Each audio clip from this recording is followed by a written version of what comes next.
नमस्कार साथियों, स्वागत है आपका सिविल लक्ष्य एकेडमी के Chhattisgarh daily current affairs programme में। मैं विनय कुमार गुप्ता स्वागत करता हूं आपका अपने इस शो में। देखते हैं आज का पहला प्रश्न। छत्तीसगढ़ से किसने 2024 के प्लास्टिक रिसाइकलिंग कॉन्फ्रेंस एशिया में लोकल बॉडी चैंपियनशिप श्रेणी में पहला पुरस्कार जीता है? तो इसका सही जवाब है बस्तर। बस्तर ने छत्तीसगढ़ में 2024 के प्लास्टिक रिसाइकलिंग कॉन्फ्रेंस एशिया में लोकल बॉडी चैंपियनशिप श्रेणी में पहला पुरस्कार जीता है। तो ये काफ़ी अच्छी बात है कि हम प्लास्टिक रिसाइकलिंग का कार्य बहुत अच्छे से कर रहे हैं बस्तर में, ठीक है। और इससे विभिन्न प्रकार की चीज़ों को बनाया जा सकता है और बहुत ही अच्छे अच्छे जो सामान हैं उनको बनाया जा सकता है और प्लास्टिक वेस्टेज को कम किया जा सकता है, जो कि एक अभिनव प्रयास है, ठीक है। इसको याद रखें। नेक्स्ट क्वेश्चन है, कबीरधाम के किस स्थान में शहद प्रोसेसिंग यूनिट स्थापित है? आपके ऑप्शन है बांधाटोला, भैयाथान, प्रेमनगर या प्रतापपुर।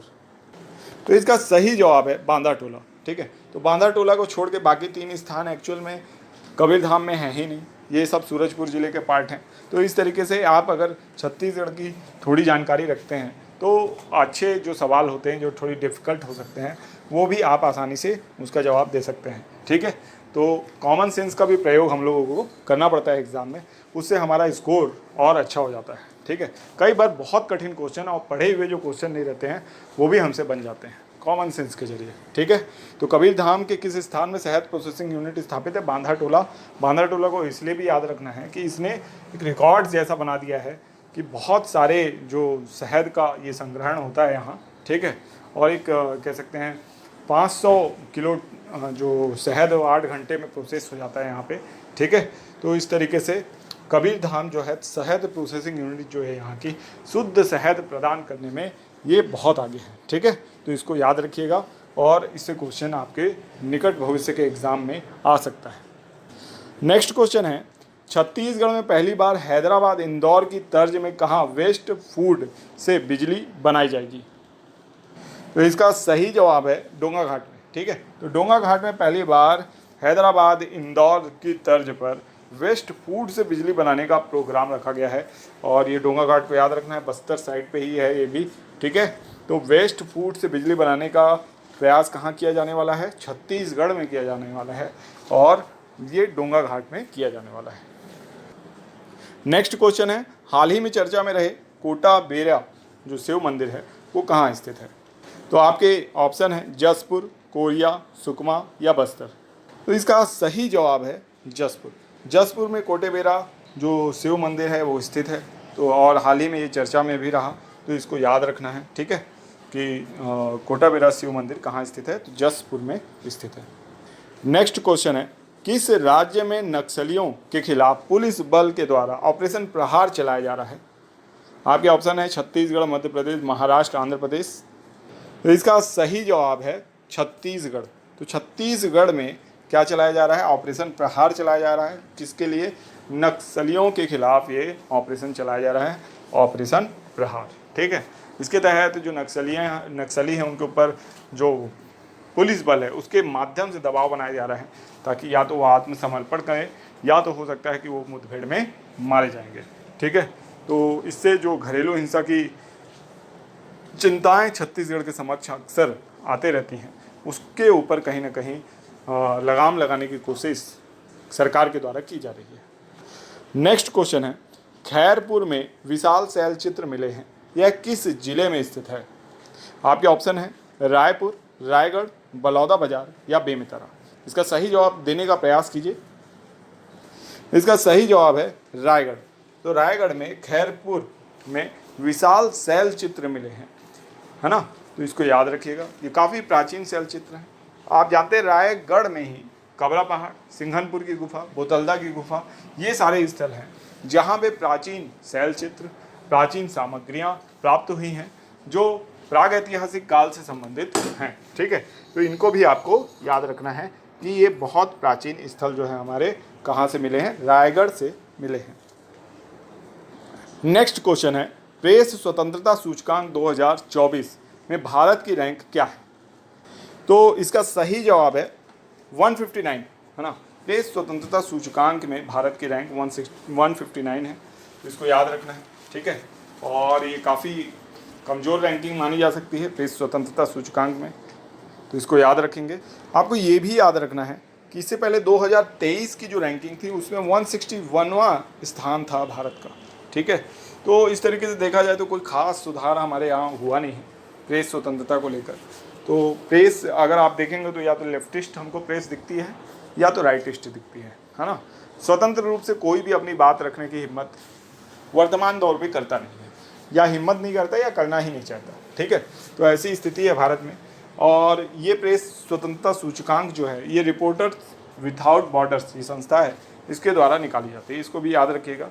हमारे काम का इतना ही है कि भारत की रैंक क्या है और क्या कहते हैं पिछले बार रैंक क्या थी, तो 161 2023 में थी, 159। तो वन भैंसों की सबसे शुद्ध प्रजाति छत्तीसगढ़ के किस राष्ट्रीय उद्यान में पाई जाती है? तो आपके ऑप्शन हैं इंद्रावती राष्ट्रीय उद्यान, गुरु घासीदास राष्ट्रीय उद्यान, पन्ना राष्ट्रीय उद्यान या कांगेर घाटी राष्ट्रीय उद्यान।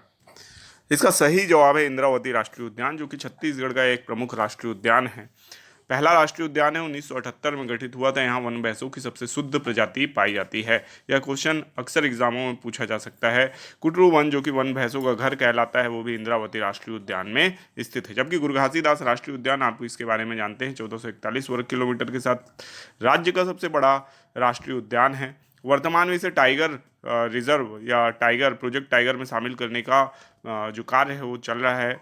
और केंद्र को पिछली जो राज्य शासन था, पिछली सरकार थी, उसने प्रस्ताव भी भेजा था। संभवतः इस कार्यकाल में गुरु घासीदास राष्ट्रीय उद्यान आपको टाइगर रिजर्व बनते दिख सकता है।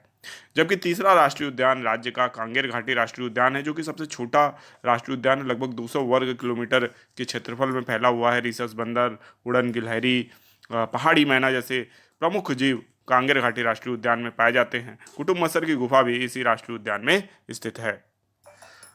नेक्स्ट क्वेश्चन है छत्तीसगढ़ के तीसरे चरण में कितने प्रतिशत मतदान हुए हैं? तो इसका सही जवाब है 71% मतदान हुए हैं। लोकसभा निर्वाचन 2024 में छत्तीसगढ़ में तीसरे चरण में 71% मतदान हुए हैं, 71.06% मतदान हुए हैं। और इसी के साथ छत्तीसगढ़ की 11 जो सीटें हैं सभी में मतदान समाप्त हो चुका है। इस क्वेश्चन को भी आप याद रखिएगा। नेक्स्ट क्वेश्चन है बैगा जनजाति में महिलाओं का वस्त्र किस रूप में जाना जाता है? तो इसका सही जवाब है कपची। तो बैगा जनजाति में महिलाओं के वस्त्र को कपची के रूप में जाना जाता है, इसको याद रखना है। ये ट्रेडिशनल जीएस से लिया गया क्वेश्चन है, ठीक है। बैगा जनजाति आप जानते हैं गोदना प्रिय जनजाति है और महिलाओं के वस्त्र को कपची कहा जाता है। छत्तीसगढ़ में साड़ी को लुगरा कहा जाता है, इसको भी आपको याद रखना है। नेक्स्ट क्वेश्चन है छत्तीसगढ़ की सभी 11 सीटों को मिलाकर औसतन मतदान कितने प्रतिशत हुआ है? तो इसका भी सही जवाब 71% है। 71.01% के साथ छत्तीसगढ़ की सभी 11 सीटों में औसत मतदान दर्ज किया गया है, ठीक है। लोकसभा निर्वाचन की सभी सीटों का निर्वाचन छत्तीसगढ़ में अब समाप्त हो चुका है। देखिए टोटल जो अभी निर्वाचन है वो लगभग 7 से 8 चरणों में हो रहा है और अंतिम जो मतदान है वो 1 जून तक होगा। उसके बाद 4 जून को रिजल्ट घोषित होगा। अब देख रहे हैं हम राष्ट्रीय अंतर्राष्ट्रीय करंट अफेयर्स के प्रश्न। इंडियन सुपर लीग 2023-24 का खिताब किसने जीता है? तो इसका सही जवाब है मुंबई सिटी ने जीता है मोहन बागान को हराकर, ठीक है। तो मोहन बागान को हराकर मुंबई सिटी ने खिताब जीता है इंडियन सुपर लीग 2023-24। और ये आप जानते हैं फुटबॉल का जो सीरीज़ है उसको बोला जाता है। जैसे आईपीएल होता है वैसे ही फुटबॉल के लिए इंडियन सुपर लीग होता है, ठीक है। आपको ये भी याद रखना है कि जो 2023-24 का जो ये संस्करण था ये 10वां संस्करण था इंडियन सुपर लीग का, ठीक है। तो इसको याद रखिएगा। नेक्स्ट क्वेश्चन है हाल ही में यूनिसेफ ने भारत के लिए नेशनल एम्बेसडर किसे नियुक्त किया है? तो इसका सही जवाब है करीना कपूर को।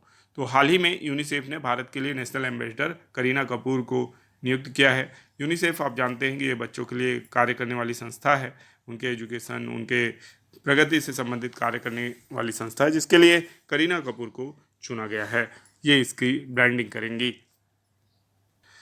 बहुत ही महत्वपूर्ण प्रश्न है, लोकसभा चुनाव को देखने के लिए कितने देशों के प्रतिनिधि भारत पहुंचे हैं?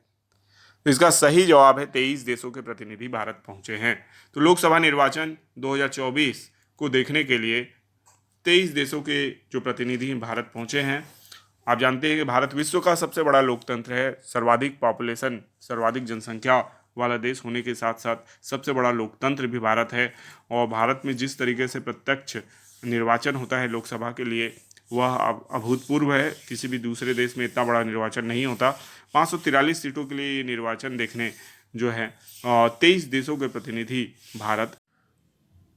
तो पहला प्रश्न है आप लोगों के लिए, कठोली पर्व किस जिले में मनाया जाता है? तो इस समय बहुत सारे पर्व वगैरह मनाए जाते हैं, उनमें से एक प्रसिद्ध पर्व है कठोरी पर्व। यह किस जिले में मनाया जाता है? आपके ऑप्शन है ऊंचडी सूरजपुर, बलरामपुर, कोरिया या महेंद्रगढ़। तो इसका सही जवाब है ऊंचडी सूरजपुर। तो कठोरी पर्व याद रखना है, ऊंचडी सूरजपुर में मनाया जाता है कठोरी पर्व। ठीक है, स्थानीय पर्व है और वर्तमान में बहुत ज़्यादा समाचार पत्रों में सुर्खियों में बना हुआ है। इससे क्वेश्चन आपके एग्जाम में आ सकता है, तो इसको याद रखना है। नेक्स्ट क्वेश्चन है, प्रधानमंत्री विश्वकर्मा योजना के तहत छत्तीसगढ़ के कितने कारीगरों ने प्रशिक्षण प्राप्त किया है? तो आपके ऑप्शन है 7,830, 7,990, 8,000 या 9,000। तो इसका सही जवाब है 7,830, है ना। प्रधानमंत्री विश्वकर्मा योजना के तहत छत्तीसगढ़ के 7,830 कारीगरों ने प्रशिक्षण प्राप्त किया है ना। और ये शीर्ष के जो 5 राज्य हैं उनमें से एक है छत्तीसगढ़, जहाँ के सबसे ज़्यादा कारीगरों ने क्या किया है, कह सकते हैं प्रशिक्षण प्राप्त किया है। ऐसे अन्य राज्य भी हैं जिनके बहुत से कारीगरों ने प्रशिक्षण प्राप्त किया है। तो शीर्ष 5 राज्यों में छत्तीसगढ़ भी शामिल है, इसको याद रखना है। नेक्स्ट क्वेश्चन है, अमेरिका के नेपर विले में मेयर छत्तीसगढ़ के कौन व्यक्ति बने हैं? अमेरिका के नेपर विले के मेयर छत्तीसगढ़ के कौन से व्यक्ति बने हैं? मतलब छत्तीसगढ़ के प्रवासी रहे हैं ये या मूल निवासी रहे हैं, है ना। छत्तीसगढ़ी मूल के रहे हैं, भारतीय मूल के साथ साथ छत्तीसगढ़ के। तो इसमें आपका ऑप्शन है गणेश कुमार, शिव कुमार, प्रवीण कुमार या संजीव कुमार। तो इसका सही जवाब है गणेश कुमार। गणेश कुमार अमेरिका के नेपर विले में मेयर बने हैं, जो कि छत्तीसगढ़ से संबंधित है। और तो इनका नाम याद रखना है, गणेश कुमार। ठीक है। नेक्स्ट क्वेश्चन है, प्रसिद्ध साहित्यकार और शिक्षाविद सलाम बिन रज्जाक का जन्म कहाँ हुआ था? तो इसका सही जवाब है रायगढ़ में हुआ था। प्रसिद्ध साहित्यकार और शिक्षाविद सलाम बिन रज्जाक का जन्म रायगढ़ में हुआ था। और एक साहित्यकार हैं, शिक्षाविद थे, ठीक है। और इनका हाल ही में निधन हो गया 83 वर्ष की आयु में। तो इनके बारे में याद रखिएगा, साहित्य अकादमी पुरस्कार विजेता है और बहुत बड़े साहित्यकार हैं, शिक्षाविद हैं, फारसी के भी ज्ञाता है ना। तो इनका नाम याद रखना है आपको। नेक्स्ट क्वेश्चन है, किस कंपनी ने दुनिया भर से कोरोना वैक्सीन वापस मंगाई है? तो आपके ऑप्शन है फाइजर, मोडर्ना, एस्ट्राजेनेका या इनमें से कोई नहीं। तो इसका सही जवाब है एस्ट्राजेनेका। ठीक है, एस्ट्राजेनेका कंपनी ने दुनिया भर से कोरोना वैक्सीन वापस मंगाई है। अब आपको बता दें, एस्ट्राजेनेका वैक्सीन जो है वो कोविशील्ड है, लेकिन इससे बहुत ज़्यादा घबराने की ज़रूरत नहीं है कि आपको मान लीजिए कोविशील्ड लगी है तो आप अपने ऊपर शक करें। शक करने से जो आपकी इम्यूनिटी है वो कमज़ोर हो जाएगी। तो ऐसा कुछ करने की ज़रूरत नहीं है। जिसको जो वैक्सीन लग गई। इसके जितने साइड इफ़ेक्ट होने थे हो चुके हैं। अब कोई भी साइड इफ़ेक्ट के मामले सामने नहीं आएंगे, क्योंकि काफ़ी लंबा टाइम हो गया है। वैक्सीन का जो असर है वो भी जितना समय तक रहना था उससे ज़्यादा टाइम हो चुका है। मतलब 2 साल तक असर रहना था, है ना। तो 2 साल से ऊपर हो चुका है, तो वो असर आपका समाप्त हो चुका है वैक्सीन का। तो उससे डरने की ज़रूरत नहीं है। और हाँ, जिस शुरू में बहुत सारे हार्ट अटैक का मामला जो देखने को मिला, तो निश्चित तौर पे वैक्सीन लगाने के बाद हो सकता है कुछ लोगों में एलर्जी इसकी हुई हो या साइड इफ़ेक्ट हुआ हो, इस कारण से ऐसा हो रहा हो। क्योंकि एकाएक यानी वैक्सीन लगाने के बाद जो लोग थे उनके हेल्थ पे गिरावट अचानक से आई और अचानक से ही मृत्यु के आंकड़े एकदम से बढ़ गए थे। और ज़्यादातर जवान लोगों में हार्ट अटैक का मामला देखने को मिल रहा था, 28, 30, 35 उम्र के लोगों में। तो इस पर कहीं ना कहीं वैक्सीन का असर ऐसा माना जा सकता है। नेक्स्ट क्वेश्चन है, विश्व रेड क्रॉस और रेड क्रिसेंट दिवस कब मनाया जाता है? 7 मई, 8 मई, 9 मई या 10 मई? तो इसको याद रखना है, 8 मई को विश्व रेड क्रॉस और रेड क्रिसेंट दिवस मनाया जाता है, तो इसको याद रखिएगा। और ये बहुत इम्पोर्टेंट दिवस है। और इसके बाद पहला प्रश्न है, मंडीप खोल गुफा छत्तीसगढ़ के किस जिले में स्थित है? आपके ऑप्शन है खैरागढ़, रायपुर, बस्तर, रायगढ़। इसका सही जवाब है खैरागढ़। खैरागढ़ में स्थित है मंडीप खोल गुफा। मंडीप खोल गुफा जो है ये भगवान शिव के लिए प्रसिद्ध है। ये हर वर्ष केवल एक बार ही खुलती है और इसे माना गया है कि एशिया की दूसरी गहरी गुफा हो सकती है। इसके अंदर कई रहस्य छुपे हुए हैं, अतः मंडीप खोल गुफा के बारे में आपको जानकारी होनी चाहिए। ये कभी भी किसी भी एग्ज़ाम में पूछा जा सकता है। तो मंडीप खोल गुफा छत्तीसगढ़ के खैरागढ़ जिले में स्थित है और साल में एक बार ही खुलती है। वर्तमान में इसे खोला गया है और यहाँ की जो रस्म है, रिवाज है, उसको पूरा किया जा रहा है। नेक्स्ट क्वेश्चन है, फुटहा मोड़ा डैम किस जिले में स्थित है? आपके ऑप्शन हैं रायपुर, बिलासपुर, धमतरी या राजनांदगांव। इसका सही जवाब है धमतरी। फुटहा मोड़ा डैम धमतरी में स्थित है। यह डैम प्रवासी पक्षियों के लिए बहुत ज़्यादा प्रसिद्ध है ना, तो इसको याद रखना है। यहाँ जैव विविधता बहुत पाई जाती है, ये भी इम्पोर्टेंट है। परंतु वर्तमान में इसके पानी को छोड़ा गया है सिंचाई हेतु। इस कारण से इसमें जल की मात्रा कम हो गई है, जिसके कारण यहाँ की मछलियों की मृत्यु हो रही है, जिसके कारण आसपास के जो जीव हैं और जानवर हैं वो मछलियों को खाने, मरी हुई मछलियों को खाने इस डैम की तरफ बढ़ रहे हैं, जिससे इस डैम पर दबाव भी बढ़ रहा है और बहुत ज़्यादा प्रवासी पक्षी यहाँ पे विचरण करते हैं। साथ ही लोकल पक्षी भी मरी हुई मछलियों को खाने आ रहे हैं, जो जैव विविधता के लिए संकट बना हुआ है। ठीक है, फुटहा मोड़ा डैम को याद रखिएगा, किस जिले में है? धमतरी में। और किस कारण से ये न्यूज़ में है? तो मछलियों की मृत्यु और जैव विविधता को हानि की दृष्टि से। नेक्स्ट क्वेश्चन है, international dance and music festival Kathmandu junior Kathak का पहला पुरस्कार किसने जीता है? आपके ऑप्शन हैं अंशिका आशिका सिंघल, अर्चना राव, माही यादव या परी साहू। इसका सही जवाब है Ashika Singhal. International dance and music festival Kathmandu junior Kathak का पहला पुरस्कार आशिका सिंघल ने जीता है। रायपुर जिले की आशिका ने यह कारनामा करके दिखाया है।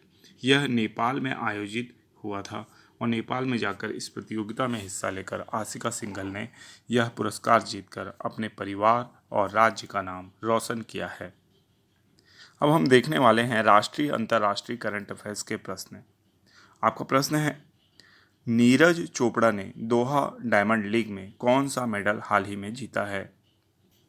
आपके ऑप्शन हैं gold medal, silver medal, bronze medal या इनमें से कोई नहीं।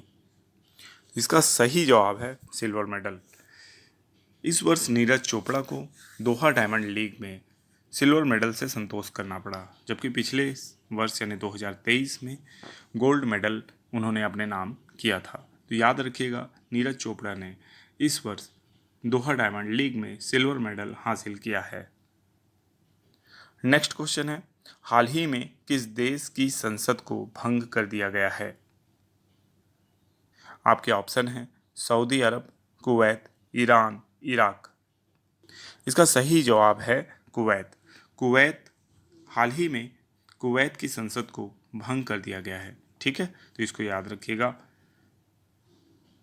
नेक्स्ट क्वेश्चन है, जिग नाम की करेंसी कहाँ लॉन्च की गई है? आपके ऑप्शन हैं जमैका, वेनेजुएला, जिम्बाब्वे या इनमें से कोई नहीं। इसका सही जवाब है जिम्बाब्वे। जिग नामक करेंसी जिम्बाब्वे में लॉन्च की गई है। इसको Zimbabwean. Thanks for watching. God bless you all.